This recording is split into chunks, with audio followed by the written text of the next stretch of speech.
नमस्कार, मैं हूं विनीत और यूपी दर्पण लाइव में आपका स्वागत है। अगले 25 मिनटों में हम दिखाएंगे उत्तर प्रदेश के वो समाचार जो आपको प्रभावित करते हैं। 48 घंटे में 35 एनकाउंटर, 3 बदमाश ढेर, यूपी पुलिस एक्शन। 3200 करोड़ के फर्जीवाड़े में कानपुर के हवाला नेटवर्क पर बड़ा एक्शन। अपराध दर में यूपी 18वें स्थान पर, दिल्ली सबसे ऊपर। लखनऊ कानपुर एक्सप्रेसवे तैयार, 20 साल तक टिकाऊ रहने का दावा।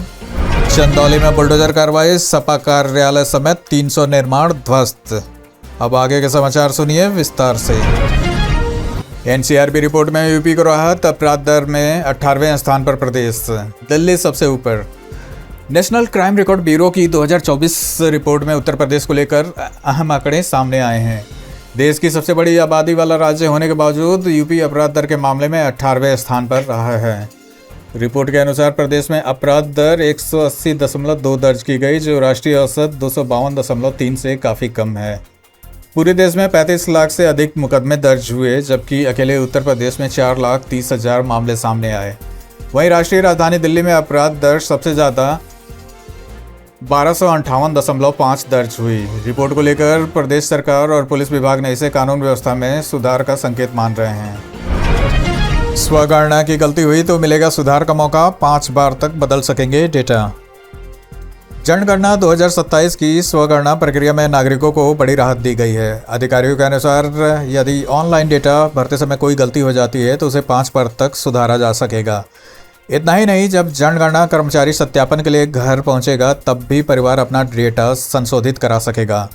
हालांकि परिवार के मुखिया के नाम में बदलाव की अनुमति नहीं होगी। जनगणना निदेशक शीतल वर्मा ने बताया कि 21 मई से लोग अब स्वयं अपने भवन और परिवार की जानकारी ऑनलाइन भर सकते हैं। इसके बाद 22 मई से जनगणना कर्मचारी घर घर जाकर विवरण का सत्यापन करेंगे। यूपी के स्कूलों में 20 मई से गर्मी छुट्टियां, कई जिलों में मॉर्निंग शिफ्ट लागू। भीषण गर्मी और लगातार बढ़ते तापमान को देखते हुए उत्तर प्रदेश के सरकारी स्कूलों में 20 मई से गर्मियों की छुट्टियां शुरू होंगी। बेसिक शिक्षा परिषद के शैक्षणिक कैलेंडर के अनुसार प्राइमरी, अपर प्राइमरी और कंपोजिट स्कूल 15 जून तक बंद रहेंगे। वहीं कई निजी स्कूल अपने स्तर पर अलग छुट्टी कार्यक्रम घोषित कर सकते हैं। प्रदेश में अप्रैल के अंतिम सप्ताह से ही तापमान लगातार रिकॉर्ड स्तर पर पहुंच रहा है, जिसके चलते अभिभावकों ने जल्दी छुट्टियों की मांग की थी। नोएडा, गाजियाबाद समेत कई क्षेत्रों में फिलहाल सुबह की शिफ्ट में कक्षाएं संचालित की जा रही हैं, ताकि बच्चों को दोपहर की तेज गर्मी से बचाया जा सके। जून से आएंगे पोस्ट पेड स्मार्ट मीटर के बिल, योगी सरकार ने खत्म की प्रीपेड व्यवस्था। उत्तर प्रदेश सरकार ने प्रदेश भर में लागू स्मार्ट प्रीपेड बिजली मीटर व्यवस्था को समाप्त कर सभी मीटरों को पोस्टपेड मोड में संचालित करने का फैसला लिया है। ऊर्जा मंत्री अरविंद कुमार शर्मा ने बताया कि मुख्यमंत्री योगी आदित्यनाथ के निर्देश पर यह बदलाव तत्काल प्रभाव से लागू किया जा रहा है। अब उपभोक्ताओं को पहले की तरह बिजली उपयोग के बाद हर महीने बिजली बिल मिलेगा। मई 2026 की खपत का बिल जून में पोस्टपेड प्रणाली के तहत जारी किया जाएगा। सरकार का कहना है कि तकनीकी शिकायतों और उपभोक्ताओं की समस्याओं को देखते हुए यह निर्णय लिया गया है, जिससे लोगों को बड़ी राहत मिलने की उम्मीद है। तृणमूल और डीएमके की हार पर बोले अखिलेश यादव, मुश्किल वक्त में साथ नहीं छोड़ेंगे। पश्चिम बंगाल और तमिलनाडु विधानसभा चुनाव में तृणमूल कांग्रेस और द्रमुक की हार के बाद समाजवादी पार्टी अध्यक्ष अखिलेश यादव ने विपक्षी एकजुटता का संदेश दिया है। उन्होंने सोशल मीडिया पोस्ट में कहा कि वे उन लोगों में से नहीं जो मुश्किल समय में अपने सहयोगियों का साथ छोड़ दें। अखिलेश ने ममता बनर्जी और एमके स्टालिन के साथ हालिया मुलाकात की तस्वीरें भी साझा की। बंगाल चुनाव के बाद उन्होंने कोलकाता पहुंचकर ममता बनर्जी से मुलाकात की थी, जहां अभिषेक बनर्जी ने उनका स्वागत किया। राजनीतिक विश्लेषकों के अनुसार यह बयान विपक्षी गठबंधन की राजनीति के लिहाज से महत्वपूर्ण माना जा रहा है। यूपी में लापरवाह डॉक्टरों पर बड़ा एक्शन, 5 बर्खास्त, कई अधिकारियों की जांच शुरू। उत्तर प्रदेश सरकार ने स्वास्थ्य विभाग में लापरवाही और भ्रष्टाचार के मामलों में बड़ी कार्रवाई की है। डिप्टी सीएम और स्वास्थ्य मंत्री ब्रजेश पाठक के निर्देश पर ड्यूटी से गायब रहने, इलाज में कोताही बरतने और भ्रष्टाचार के आरोपों में 5 डॉक्टरों को सेवा से बर्खास्त कर दिया गया है। इसके अलावा एक मुख्य चिकित्सा अधिकारी समेत 16 चिकित्सा अधिकारियों के खिलाफ विभागीय जाँच शुरू की गई है। कई अधिकारियों का वेतन भी रोका गया है। स्वास्थ्य विभाग का कहना है कि मरीजों के इलाज में किसी भी प्रकार की लापरवाही बर्दाश्त नहीं की जाएगी। इस कार्रवाई को सरकारी अस्पतालों में जवाबदेही बढ़ाने की दिशा में बड़ा कदम माना जा रहा है। कानपुर के महफूज नेटवर्क का बड़ा खुलासा, 3200 करोड़ के फर्जीवाड़े और टैक्स घोटाले की जांच तेज।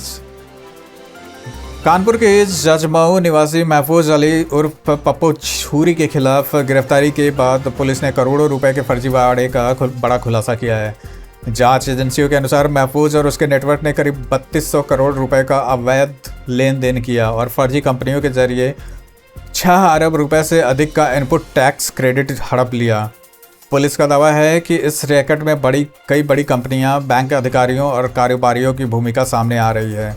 जांच में फर्जी जीएसटी फर्मों और हवाला नेटवर्क के इस्तेमाल के संकेत मिले हैं। पुलिस अब पूरे नेटवर्क से जुड़े लोगों को नोटिस जारी करने की तैयारी कर रही है। खाड़ी देशों में पुनर्निर्माण के लिए यूपी के युवाओं की मांग, चयन प्रक्रिया शुरू। सऊदी अरब समेत कई खाड़ी देशों में युद्ध और संघर्ष के बाद पुनर्निर्माण कार्यों के लिए उत्तर प्रदेश के कुशल श्रमिकों की मांग बढ़ गई है। अस्पताल, स्कूल, पुल और आवासीय परियोजनाओं के निर्माण के लिए प्रशिक्षित युवाओं के चयन की प्रक्रिया शुरू कर दी गई है। विदेश मंत्रालय और नेशनल स्किल डेवलपमेंट कॉरपोरेशन के सहयोग से यह भर्ती अभियान चलाया जा रहा है। जिला सेवा योजना विभाग के पोर्टल पर विभिन्न पदों की जानकारी अपलोड की गई है और पहले से पंजीकृत युवाओं को प्राथमिकता दी जाएगी। अधिकारियों का कहना है कि चयनित उम्मीदवारों की तैनाती इसी महीने के अंत तक शुरू हो सकती है। लखनऊ पुलिस में वसूली का आरोप, कांस्टेबल के वीडियो से विभाग में मचा हड़कंप। लखनऊ पुलिस कमिश्नरेट के एक कांस्टेबल के वायरल वीडियो ने पुलिस विभाग में हलचल मचा दी है। कांस्टेबल सुनील कुमार शुक्ला ने आरोप लगाया है कि ड्यूटी लगाने के नाम पर हर सिपाही से हर महीने 2000 रुपये की वसूली की जा रही है। वीडियो में उन्होंने दावा किया कि यह पूरा नेटवर्क उच्च अधिकारियों तक जुड़ा हुआ है। सोशल मीडिया पर वीडियो सामने आने के बाद पुलिस महकमे में खलबली मच गई है। मामले को लेकर विपक्षी दलों ने भी सरकार पर सवाल उठाए हैं। पुलिस अधिकारियों का कहना है कि ये वीडियो की जांच कराई जा रही है और तथ्यों के आधार पर कार्रवाई की जाएगी। किशोरावस्था के अपराध के आधार पर पासपोर्ट रोकना गलत, हाईकोर्ट का बड़ा फैसला। इलाहाबाद हाईकोर्ट ने एक महत्वपूर्ण फैसले में कहा है कि किशोरावस्था में किए गए अपराध या उससे जुड़ी सजा के आधार पर किसी भी व्यक्ति का पासपोर्ट जारी करने से इनकार नहीं किया जा सकता। न्यायमूर्ति अजित कुमार और न्यायमूर्ति इंद्रजीत शुक्ला की खंडपीठ ने पासपोर्ट अधिकारी के आदेश को रद्द करते हुए कहा कि किशोर न्याय कानून का उद्देश्य बच्चों और किशोरों में नई शुरुआत का अवसर देना है। अदालत ने कहा कि पुरानी गलतियां जीवन भर व्यक्ति के भविष्य और पुनर्निवास में बाधा नहीं बननी चाहिए। फैसले को किशोर अधिकारों और पुनर्निवास की दिशा में महत्वपूर्ण माना जा रहा है। यूपी में हर रोज साइबर क्राइम की 30 घटनाएं, एनसीआरबी रिपोर्ट से बड़ी चिंता। एनसीआरबी की क्राइम इन इंडिया 2024 रिपोर्ट के अनुसार उत्तर प्रदेश में साइबर अपराध तेजी से बढ़ रहे हैं। रिपोर्ट में बताया गया है कि वर्ष 2024 में प्रदेश में 11,073 साइबर अपराध के मामले दर्ज किए गए, यानी औसतन हर दिन करीब 30 घटनाएं सामने आई हैं। ऑनलाइन ठगी, डिजिटल अरेस्ट, फर्जी निवेश और सोशल मीडिया फ्रॉड जैसी घटनाएं लगातार बढ़ रही हैं। हालांकि रिपोर्ट में यह भी कहा गया कि यूपी पुलिस साइबर अपराधों की जांच और आरोप पत्र दाखिल करने में अन्य राज्यों की तुलना में आगे है। विशेषज्ञों का मानना है कि बढ़ती डिजिटल निर्भरता के साथ साइबर सुरक्षा जागरूकता और मजबूत तकनीकी निगरानी की आवश्यकता और भी बढ़ गई है। चंदौली में सड़क चौड़ीकरण के लिए चला बुलडोजर, सपा कार्यालय समेत 30 निर्माण ध्वस्त। चंदौली के पंडित दीनदयाल उपाध्याय नगर में सड़क चौड़ीकरण अभियान के तहत प्रशासन ने बड़ी कार्रवाई करते हुए 300 से अधिक निर्माण ध्वस्त कर दिए। पीडब्ल्यूडी विभाग पड़ाव से गोदना बाईपास तक सड़क चौड़ीकरण का कार्य करा रहा है, जिसके लिए सरकारी जमीन पर बने अतिक्रमण हटाए जा रहे हैं। कार्रवाई के दौरान समाजवादी पार्टी का स्थानीय कार्यालय, कई दुकानें, मकान और अन्य व्यावसायिक निर्माण भी तोड़े गए। प्रशासन का कहना है कि सभी प्रभावित लोगों को पहले नोटिस जारी किए गए थे और मार्किंग की प्रक्रिया पूरी होने के बाद ही कार्रवाई की गई। मौके पर भारी पुलिस बल तैनात रहा और पूरे अभियान की निगरानी अधिकारियों ने की। कानपुर में 146 करोड़ रुपए की फर्जी कंपनियों का नेटवर्क उजागर, 5 आरोपी गिरफ्तार। कानपुर पुलिस ने फर्जी कंपनियों और हवाला नेटवर्क से जुड़े 146 करोड़ रुपए के बड़े फर्जीवाड़े का खुलासा किया है। जांच में सामने आया कि आरोपियों ने नकली जीएसटी रजिस्ट्रेशन और फर्जी कारोबार दिखाकर करोड़ों रुपए का लेन देन किया। पुलिस ने इस मामले में मास्टरमाइंड समेत 5 लोगों को गिरफ्तार किया है। नेटवर्क में कबाड़ कारोबार और बूचर खाने से जुड़े लोगों की भूमिका भी सामने आई है। अधिकारियों के अनुसार मामले का खुलासा एक लूटकांड के जांच के दौरान संदिग्ध बैंक लेन देन से हुआ। इसके बाद पुलिस ने बैंक खातों और कैश ट्रांजैक्शन की जांच शुरू की, जिससे पूरे फर्जी नेटवर्क का पर्दाफाश हुआ। 10 साल से फरार शार्प शूटर गंगा एक्सप्रेसवे से गिरफ्तार, नरेश कुशवाहा हत्याकांड में बड़ी सफलता। राजस्थान के चर्चित छात्र नेता नरेश कुशवाहा हत्याकांड में पुलिस को बड़ी सफलता मिली है। हरियाणा पुलिस ने 14 साल से फरार चल रहे शार्प शूटर रॉबिन सिंह को गंगा एक्सप्रेसवे से गिरफ्तार किया है। आरोपी पर 35,000 रुपये का इनाम घोषित था और वह लंबे समय से फरार था। पुलिस के अनुसार 27 दिसंबर 2012 को नरेश कुशवाहा की गोली मारकर हत्या की गई थी, जिसमें रॉबिन सिंह मुख्य आरोपी था। हरियाणा पुलिस लगातार उसका पीछा कर रही थी और गंगा एक्सप्रेसवे पर उसकी गतिविधियां सीसीटीवी कैमरों में रिकॉर्ड होने के बाद उसे दबोच लिया गया। गिरफ्तारी को मामले में अहम सफलता माना जा रहा है। मेरठ बुलंदशहर हाईवे पर रोड रेज के बाद लूट, बदमाशों ने कार रोककर की फायरिंग। हापुड़ में मेरठ बुलंदशहर हाईवे पर रोड रेज और लूट की सनसनीखेज घटना ने लोगों को दहशत में डाल दिया है। 6 मई की रात कार सवार बदमाशों ने एक होटल के पास दूसरी कार को ओवरटेक कर जबरन रोक लिया। आरोप है कि बदमाशों ने कार के शीशे तोड़ दिए और फायरिंग करते हुए कार सवार युवकों से 20,000 रुपये नकद और सोने की चेन लूट ली।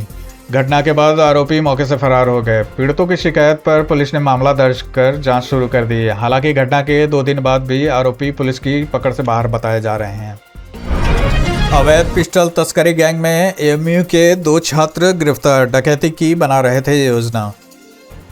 अलीगढ़ पुलिस ने अंतर्राज्यीय अवैध पिस्टल तस्करी गिरोह का खुलासा करते हुए 12 लोगों को गिरफ्तार किया है। गिरफ्तार आरोपियों में अलीगढ़ मुस्लिम विश्वविद्यालय के 2 छात्र, एक जिम संचालक, होटल कारोबारी और इगलास ब्लॉक प्रमुख का रिश्तेदार भी बताया जा रहा है। पुलिस के अनुसार गिरोह अलीगढ़ से दिल्ली तक अवैध हथियार सप्लाई करता था और हाल के कई अपराधों में इस्तेमाल हुई पिस्टलों का कनेक्शन भी इसी नेटवर्क से जुड़ा मिला है। जांच में पता चला है कि आरोपी डकैती की बड़ी वारदात को अंजाम देने की तैयारी कर रहे थे। पुलिस ने उनके कब्जे से कई अवैध पिस्टल, कारतूस और अन्य सामान बरामद किए। 175 मेल और एक्सप्रेस ट्रेनों में लगेंगे सीसीटीवी कैमरे, रेलवे ने शुरू की तैयारी। यात्रियों की सुरक्षा बढ़ाने के लिए रेलवे प्रशासन ने 175 मेल और एक्सप्रेस ट्रेनों में सीसीटीवी कैमरे लगाने की योजना शुरू की है। पहले चरण में लखनऊ से दिल्ली, मुंबई और हावड़ा जैसे प्रमुख रूटों पर चलने वाली ट्रेनों के प्रत्येक कोच में हाई डेफिनेशन कैमरे लगाए जाएंगे। इन कैमरों को सीधे रेलवे कंट्रोल रूम से जोड़ा जाएगा, जिससे अधिकारी रियल टाइम में गतिविधियों पर नज़र रख सकेंगे। रेलवे का कहना है कि इससे चोरी, छेड़छाड़, यात्रियों से बदसलूकी और स्टाफ विवाद जैसी घटनाओं पर रोक लगाने में मदद मिलेगी। साथ ही खान पान और यात्रियों को मिलने वाली सुविधाओं की निगरानी भी आसान हो जाएगी। यूपी पुलिस का ताबड़तोड़ अभियान, 48 घंटे में 35 एनकाउंटर, 3 बदमाश ढेर।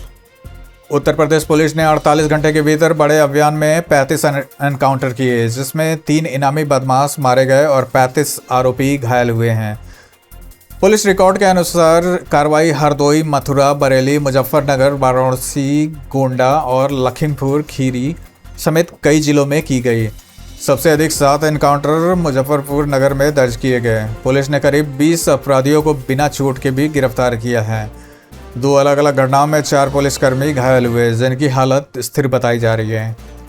अधिकारियों का कहना है कि प्रदेश में अपराध नियंत्रण और गैंगस्टर नेटवर्क पर कार्रवाई लगातार तेज की जा रही है। लखनऊ में सेप्टिक टैंक में उतरे 2 मजदूर की दम घुटने से मौत, ग्रामीणों ने तोड़कर निकाले 100।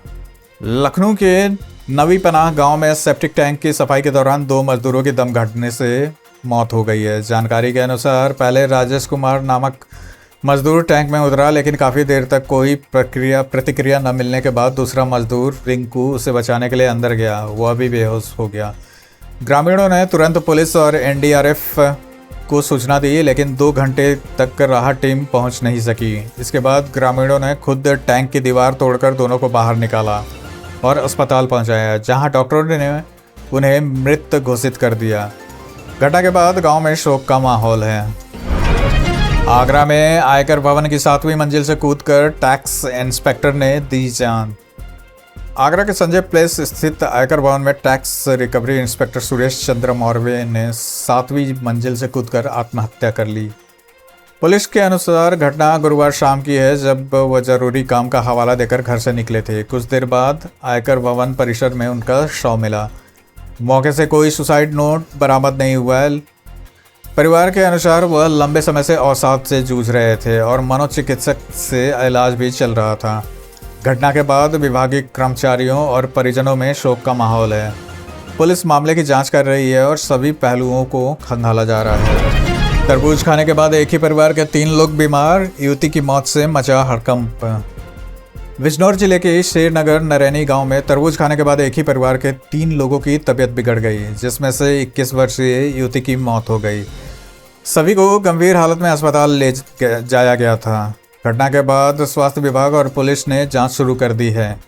शुरुआती जांच में जहरीले पदार्थ की आशंका बताई गई है। फॉरेंसिक रिपोर्ट में जिंक फॉस्फाइड जैसे जहरीले रसायन के संकेत मिलने की बात सामने आई है। पुलिस अब यह पता लगाने में जुटी है कि जहरीला पदार्थ गलती से तरबूज में पहुंचा या किसी ने जानबूझकर मिलाया था। घटना के बाद इलाके में दहशत और चिंता का माहौल बना हुआ है। लखनऊ कानपुर एक्सप्रेसवे भारी ट्रैफिक के लिए तैयार, 20 साल तक टिकाऊ रहने का दावा। लखनऊ कानपुर एक्सप्रेसवे को अत्याधुनिक मल्टीलेयर तकनीक से तैयार किया गया है और इससे अगले महीने आम लोगों के लिए खोले जाने की उम्मीद है। राष्ट्रीय राजमार्ग प्राधिकरण के अनुसार यह एक्सप्रेसवे प्रतिदिन 1 लाख वाहनों और 30,000 तक भारी वाहनों का दबाव झेलने के हिसाब से डिजाइन किया गया है। सड़क निर्माण में हाई ग्रेड बिटुमिनस लेयर, मजबूत सब बेस और आधुनिक ड्रेनेज सिस्टम का उपयोग किया गया है। अधिकारियों का दावा है कि नियमित रखरखाव के साथ यह सड़क करीब 20 वर्षों तक टिकाऊ रहेगी। एक्सप्रेसवे पूरी तरह कंट्रोल्ड एक्सेस तकनीक पर आधारित होगा, जहां वाहनों की एंट्री और एग्जिट निर्धारित बिंदुओं से ही होगी। अफसरों को सांसद विधायकों का फोन उठाना होगा जरूरी, योगी सरकार के निर्देश जारी। उत्तर प्रदेश सरकार ने जनप्रतिनिधियों के सम्मान और प्रोटोकॉल पालन को लेकर अधिकारियों के लिए सख्त निर्देश जारी किए हैं। मुख्य सचिव द्वारा जारी आदेश के अनुसार अब सांसदों और विधायकों के फोन कॉल उठाना अधिकारियों के लिए अनिवार्य होगा। यदि किसी बैठक या अन्य कारण से कॉल रिसीव नहीं हो पाती तो बाद में कॉल बैक करना होगा। निर्देशों में यह भी कहा गया है कि जनप्रतिनिधियों के कार्यालय पहुंचने पर अधिकारियों को खड़े होकर अभिवादन करना चाहिए और उनकी समस्याओं को प्राथमिकता के आधार पर समाधान करना होगा। शासन ने चेतावनी दी है कि नियमों का पालन न करने वाले अधिकारियों के खिलाफ विभागीय कार्रवाई की जाएगी। पूर्व सपा विधायक दीप नारायण की 24 करोड़ की संपत्ति कुर्क, अब तक 596 करोड़ की अवैध संपत्ति जब्त। गरौठा से पूर्व समाजवादी विधायक दीप नारायण सिंह की 24 करोड़ रुपए की से अधिक की संपत्ति प्रशासन ने कुर्क कर दी है। अधिकारियों के अनुसार यह संपत्तियां अवैध तरीके से अर्जित कर करीबी लोगों और सहयोगियों के नाम पर दर्ज कराई गई थी। प्रशासनिक टीम ने जमीन की नपाई और हदबंदी करने के बाद कुर्की की कार्रवाई की। कार्रवाई भगवंतपुरा, बनगुआ और करगुआ क्षेत्र में भी की गई, जहां कई भूखंड और प्रॉपर्टी सहयोगियों के नाम पर दर्ज थी। अधिकारियों का कहना है कि अब तक इस मामले में करीब 596 करोड़ रुपए की अवैध संपत्ति चिन्हित और कुर्क की जा चुकी है। मामले की आगे की जांच भी जारी है। कुशीनगर में तेंदुए का आतंक, ग्रामीणों ने पकड़ा लेकिन डर कर छोड़ भागे। कुशीनगर जिले के जटहा बाजार क्षेत्र में पिछले 2 दिनों से तेंदुए के आतंक से ग्रामीण दहशत में हैं। शुक्रवार सुबह पूर्णाहा मिश्र गांव में ग्रामीणों ने साहस दिखाते हुए तेंदुए को घेर कर पकड़ लिया, लेकिन अचानक तेंदुए की हरकत से घबराकर लोग उसे छोड़कर भाग खड़े हुए। इसके बाद तेंदुआ फिर खेतों और गांव के आसपास घूमता रहा। मौके पर वन विभाग और पुलिस की टीमें लगातार निगरानी कर रही हैं और जाल बिछाकर उसे पकड़ने की कोशिश की जा रही है। अधिकारियों ने ग्रामीणों से घर के दरवाजे बंद रखने और तेंदुए के करीब न जाने की अपील की है। इलाके में भारी भीड़ जमा होने से स्थिति और चुनौतीपूर्ण बनी हुई है।